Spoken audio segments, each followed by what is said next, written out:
Team ಇಂಡಿಯಾದ super star batter Virat Kohli test ಕ್ರಿಕೆಟ್ಗೆ ವಿದಾಯ ಹೇಳಿದ್ದಾರೆ. ಈ ಮೂಲಕ ಭಾರತ ಕ್ರಿಕೆಟ್ ರಂಗದ 2 ನಕ್ಷತ್ರಗಳು ಒಂದೇ ವಾರದಲ್ಲಿ ಕಳಚಿಬಿದ್ದಿವೆ.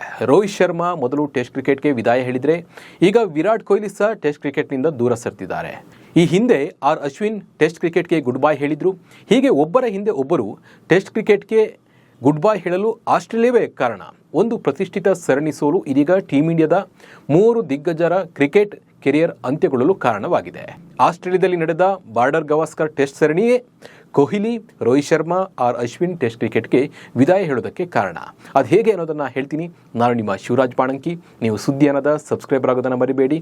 ಹಾಗೆ ಈ ವಿಡಿಯೋವನ್ನು ಕೊನೆ ತನಕ ನೋಡಿ.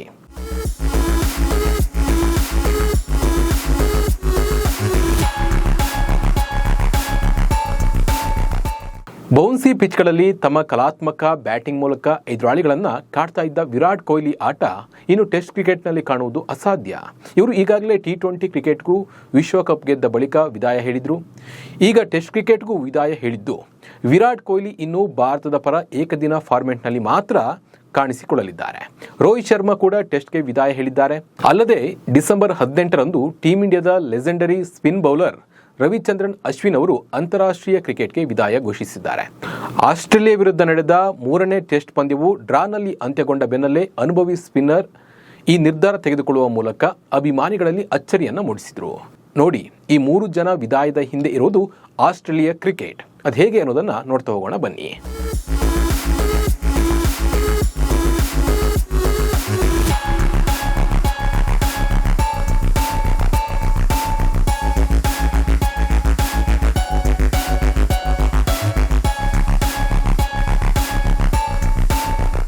ಎರಡು 2024ರ ಆರಂಭದಲ್ಲೇ ಭಾರತ ಮತ್ತು ಆಸ್ಟ್ರೇಲಿಯಾ ನಡುವಣ ಬಾರ್ಡರ್ ಗವಾಸ್ಕರ್ ಟೆಸ್ಟ್ ಸರಣಿ ಬಗ್ಗೆ ಚರ್ಚೆಗಳು ಶುರುವಾಗಿತ್ತು.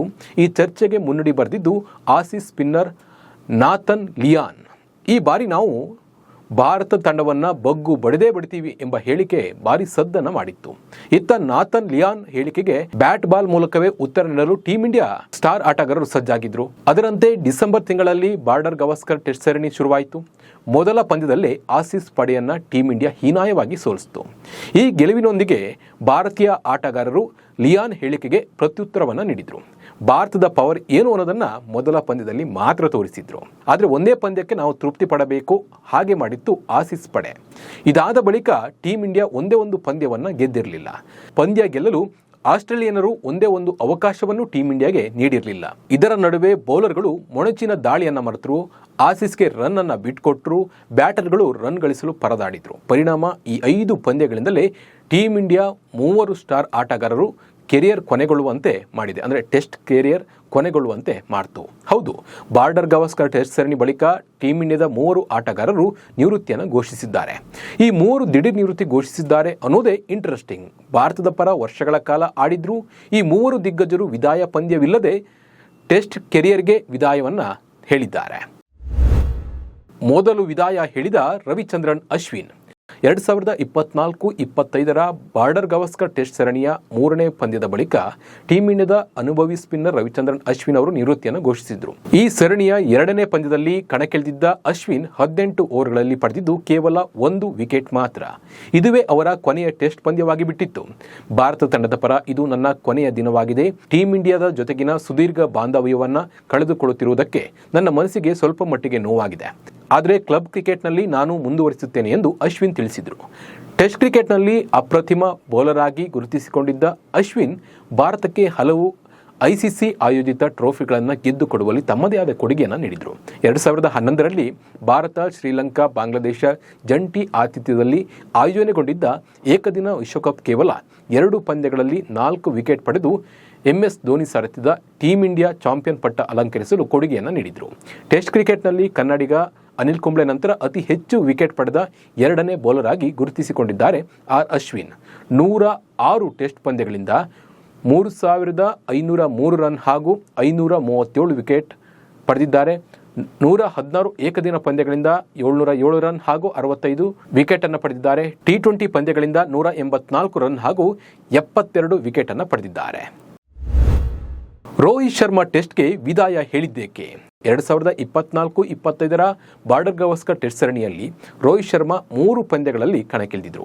ಈ ವೇಳೆ 5 ಇನ್ನಿಂಗ್ಸ್ ಆಡಿದ ಹಿಟ್ಮ್ಯಾನ್ ಕಲೆ ಹಾಕಿದ್ದು ಕೇವಲ 31 ರನ್ಗಳು ಮಾತ್ರ. ಅಂದರೆ ಕೇವಲ 6.20 ಸರಾಸರಿಯಲ್ಲಿ ರನ್ ಗಳಿಸಿದ್ರು. ಈ ಕಳಪೆ ಪ್ರದರ್ಶನ ರೋಹಿತ್ ಶರ್ಮಾ ಅವರ ಟೆಸ್ಟ್ ಕೆರಿಯರ್ ಅಂತ್ಯವಾಗಲು ಮುಖ್ಯ ಕಾರಣವಾಯಿತು. ಅಲ್ಲದೆ ಈ ಬಾರಿ ನಾಯಕತ್ವ ಕೈತಪ್ಪುತ್ತೆ ಅನ್ನೋ ಮಾತು ಕೇಳಿ ಬರ್ತಾ ಇದ್ದಂತೆ ಟೆಸ್ಟ್ಗೆ ವಿದಾಯವನ್ನ ಹೇಳಿದ್ರು. ರೋಹಿತ್ 67 ಟೆಸ್ಟ್ ಪಂದ್ಯಗಳನ್ನು ಆಡಿದ್ದು 4301 ರನ್ ಗಳಿಸಿದ್ದಾರೆ. ಇದರಲ್ಲಿ 11 ಹಾಫ್ ಸೆಂಚುರಿ, 18 ಸೆಂಚುರಿಗಳಿವೆ. ಹಾಗೆ ಟೆಸ್ಟ್ನಲ್ಲಿ ಇವರ ಹೈಯೆಸ್ಟ್ ಸ್ಕೋರ್ 212 ರನ್ ಆಗಿದೆ. ಬಾರ್ಡರ್ ಗವಾಸ್ಕರ್ ಟೆಸ್ಟ್ನಲ್ಲಿ ನಡೆದಿಲ್ಲ ಕೊಹ್ಲಿ ಮ್ಯಾಜಿಕ್.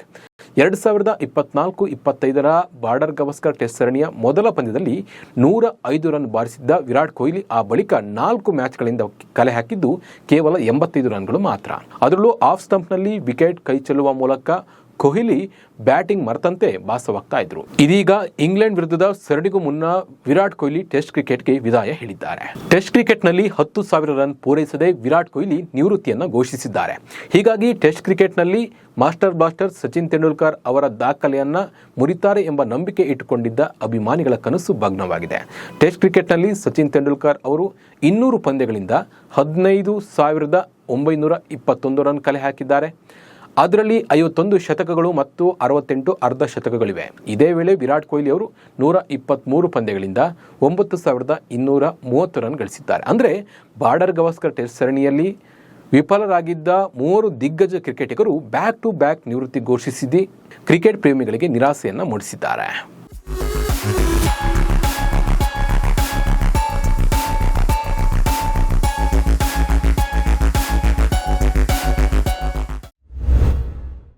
ಸದ್ಯದಲ್ಲೇ ರವೀಂದ್ರ ಜಡೇಜಾ ನಿವೃತ್ತಿ. Team India allrounder Ravindra Jadeja ಕೂಡ ಸದ್ಯದಲ್ಲೇ ಟೆಸ್ಟ್ಗೆ ನಿವೃತ್ತಿ ನೀಡಲಿದ್ದಾರೆ ಅನ್ನೋ ಮಾತು ಕೂಡ ಕೇಳಿ ಬರ್ತಾ ಇದೆ. ಯಾಕಂದರೆ ಅವರ ಸಮಕಾಲೀನ ಆಟಗಾರರು ಯಾರೂ ಇಲ್ಲ. ವಿರಾಟ್ ಕೊಹ್ಲಿ, ರೋಹಿತ್ ಶರ್ಮಾ, ಅಶ್ವಿನ್ ಈಗಾಗಲೇ ನಿವೃತ್ತಿಯನ್ನು ಹೊಂದಿದ್ದು, ಜಡೇಜಾ ಕೂಡ ಟೆಸ್ಟ್ನಿಂದ ನಿವೃತ್ತಿ ಹೊಂದುವುದು ಬಹುತೇಕ ಪಕ್ಕಾ ಆಗಿದೆ. ಭಾರತದ ಪರ 80 ಟೆಸ್ಟ್ ಪಂದ್ಯಗಳನ್ನು ಆಡಿದ್ದಾರೆ. ಈ ವೇಳೆ 118 ಇನ್ನಿಂಗ್ಸ್ಗಳಲ್ಲಿ ಬ್ಯಾಟಿಂಗ್ ಮಾಡಿರುವ ಇವರು 4 ಶತಕ ಹಾಗೂ 22 ಅರ್ಧ ಶತಕಗಳೊಂದಿಗೆ ಒಟ್ಟು 3,370 ರನ್ ಕಲೆ ಹಾಕಿದ್ದಾರೆ. ಹಾಗೆ ಬೌಲಿಂಗ್ನಲ್ಲಿ 323 ವಿಕೆಟ್ ಕಬಳಿಸಿದ್ದಾರೆ. ಇದೀಗ 36 ವರ್ಷದ ರವೀಂದ್ರ ಜಡೇಜಾ ಟೆಸ್ಟ್ ಕ್ರಿಕೆಟ್ಗೆ ವಿದಾಯ ಹೇಳುವ ಎಲ್ಲ ಲಕ್ಷಣ ಎದ್ದು ಕಾಣ್ತಾ ಇದೆ. 36 ವರ್ಷದ ಜಡೇಜಾ ಇಂಗ್ಲೆಂಡ್ ಸರಣಿಗೆ ಸೆಲೆಕ್ಟ್ ಆಗಿಲ್ಲ ಅಂದರೆ ನಿವೃತ್ತಿ ಹೊಂದಿ ಕೊಹ್ಲಿ, ರೋಹಿತ್ ಶರ್ಮಾ, ಅಶ್ವಿನ್ ಸಾಲಿಗೆ ಸೇರಲಿದ್ದಾರೆ. ಇದಾದ ನಂತರ ಬೂಮ್ರಾ ಕೂಡ ಈ ಲಿಸ್ಟ್ನಲ್ಲಿ ಇದ್ದಾರೆ. ಒಟ್ಟಿನಲ್ಲಿ ಈ 5 ಜನರಲ್ಲಿ 3 ಜನ ಟೆಸ್ಟ್ ಕ್ರಿಕೆಟ್ನಿಂದ ಹೆಜ್ಜೆ ಆಚೆ ಇಟ್ಟಿದ್ದಾರೆ. ಈಗ ಎಲ್ಲರ ಕಣ್ಣು ಜಡೇಜಾ ಮೇಲೆ ನೆಟ್ಟಿದೆ. ಈ ಬಗ್ಗೆ ನಿಮ್ಮ ಅನಿಸಿಕೆ ಮತ್ತು ಅಭಿಪ್ರಾಯವನ್ನು ನಮಗೆ ಕಮೆಂಟ್ ಮೂಲಕ ತಿಳಿಸಿ. ನಮಸ್ಕಾರ.